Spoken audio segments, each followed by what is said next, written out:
I have to get ribs at TJ Ribs. How's that plug? Okay, what do we got? I'm ready. Hit me with what you got. All right, Coach, right here, starting off. How do you build off of what the team did last week without getting too caught up in the past? Yeah, I think what you do is begin the week with, what you need to do better, what you learned from last week, and then begin the process all over, right? But the preparation for a new opponent, and kind of build the whole week around it that way. And that's what we do, right? We turn the page on Florida and go right back to work on another SEC opponent that's nationally ranked. I think when you play a nationally ranked team, it gets your attention right away, and you don't think much about what happened the previous week because you have such a good team coming in to Tiger Stadium. So it catches your attention right away. Hey, Brian, I got two. We're starting with Harold Perkins. What's his role going to kind of look like in this game when you're playing a spread team again? Excuse me. So, we feel like many of you, we got to get him on the field in some fashion. But do you take B.J. Ojolari off the field, in place of Harold? So we have to be creative in finding ways to get him on the field. Clearly, do you play without a nickel on the field? We're not changing him to an inside linebacker position. The reads are too much for him at this point. So we're going to be creative. But he's clearly a guy that Coach House feels and I feel needs to be on the field. And you'll see his play in terms of, snap counts go up because – this is a team that likes to attack the perimeter, and we need to get guys on the field that can run, and he certainly can. And then, if I understand this correctly, Matt Frakes was one of the earlier calls that you made, within the first day or so of getting the job done here. Why was it important to get him and that nutrition program up and running really fast?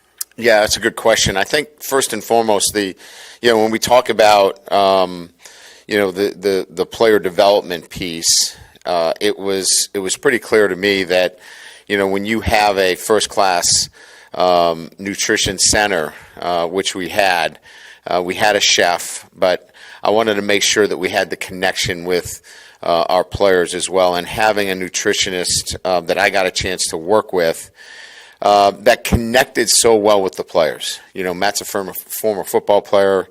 He has his doctorate in nutrition. He's a unicorn in the field in a sense, you know what I mean?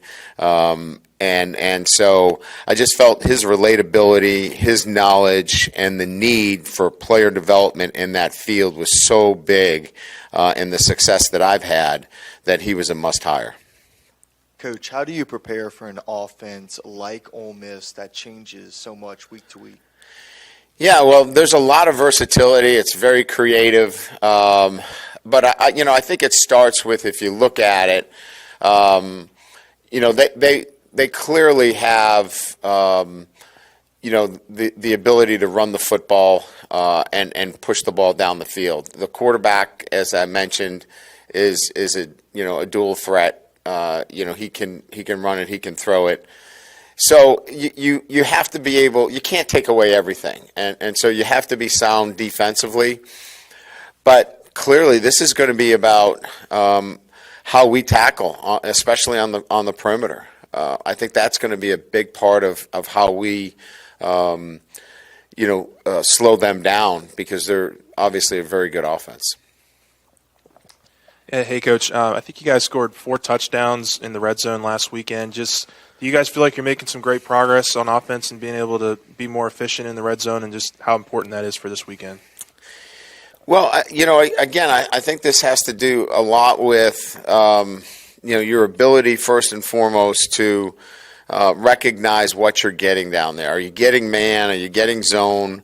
And so a lot of that, all the really good offenses that I've had, the quarterback has been able to decipher whether it's man or zone. And he's got to get you in the right place. I mean, because down there, it's field shortens.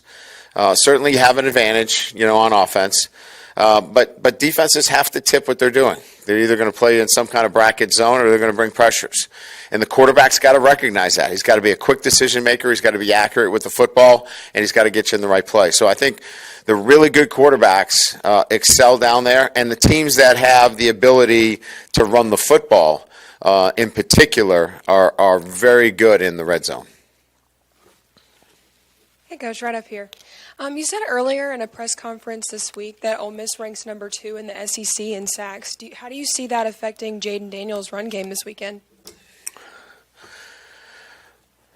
In terms of the run game itself, well, they're extremely aggressive. I think that, from our perspective, Jaden Daniels is a guy that is extremely elusive. If they're going to rush just 3 and drop 8, he's going to have some time. And if there's nothing open, he can certainly scramble. So, they've got to decide, do you want to bring extra rushers against him? Do you want to spy him? If you do, then there's some man-to-man coverage against, we feel like we've got some pretty good receivers. So, they've got to decide how they want to, obviously do that from a defensive structure.